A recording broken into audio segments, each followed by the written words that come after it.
Place à notre série de portraits en montagne. Aujourd'hui, la découverte d'un personnage qui habite dans le massif du Mézin, en Haute-Loire. Frédéric Lavacherie veut faire revivre la mémoire de son père biologique, le célèbre volcanologue Haroun Tazieff. Son projet, créer un centre culturel consacré au volcan. Gérard Rivolier, Élodie Monnier.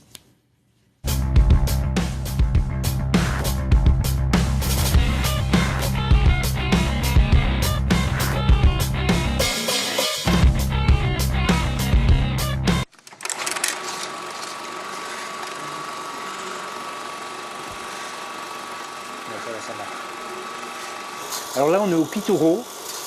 C'est 1948, c'est son premier volcan, celui qui décide de son destin. Ça arrive tout le temps, ça. Ça arrive tout le temps, il faut que je le recolle.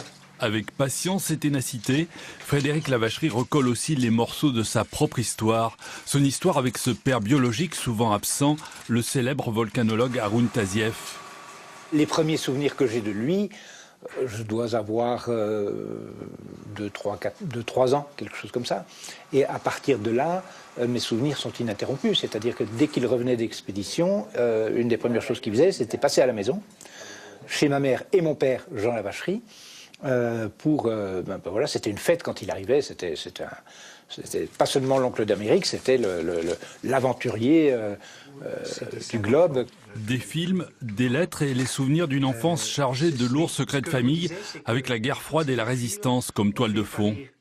Tous les 3 jours, il écrivait à sa mère ou à sa femme, et donc j'ai la plupart de ses lettres. On est resté fâchés à mort pendant une quinzaine d'années, jusqu'à ce que l'on retombe dans les bras l'un de l'autre, comme si on s'était quitté la veille. J'ai un rapport affectif très contrasté. À la fois, il m'a pourri la vie, et en même temps, il m'a ouvert des horizons absolument fabuleux. Voilà. Il y a quelques années, Frédéric Lavacherie a posé ses valises dans le massif du Mézin. C'est là, dans une ancienne ferme, qu'il voudrait faire revivre la mémoire de Garouk, le surnom amical donné par ses proches à Haroun Tazieff. Le projet, c'est de faire des 300 mètres carrés de grange, d'en faire un centre culturel pour les personnes qui soit veulent entrer dans la magie de ce pays par la beauté des paysages, par son volcanisme exceptionnel, mais aussi ceux qui voudraient entrer dans toute l'histoire des expéditions Tazieff. Frédéric a créé le centre Haroun Tazieff qui propose des conférences et des sorties sur le volcanisme, comme ici, il y a quelques années, entre la Haute-Loire et l'Ardèche. Mais aujourd'hui, il se sent un peu seul pour porter ce lourd projet, soutenu surtout par Danielle, sa compagne. Il doit tenir de son père ce côté curieux de tout. Frédéric, c'est quelqu'un de passionné, hein, vous l'avez remarqué. C'est quelqu'un de tenace, il lâche pas facilement le morceau. Et puis, curieux de tout, il veut tout savoir, il veut tout comprendre. Le volcanisme a conduit Frédéric Lavacherie à s'intéresser aux origines de l'humanité.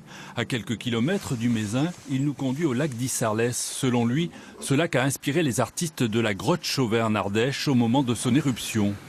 Il y a eu un phénomène monstrueux ici, sur ce lac ici. Toutes les couches, toutes les strates que vous voyez là, c'est le résultat d'une explosion due à la rencontre du magma avec la nappe phréatique, avec l'eau qui est prisonnière de la roche. L'an prochain, on fêtera les 20 ans de la disparition d'Haroun Tazieff. Son fils, Frédéric Lavacherie, voudrait profiter de cet anniversaire pour voir avancer ses projets.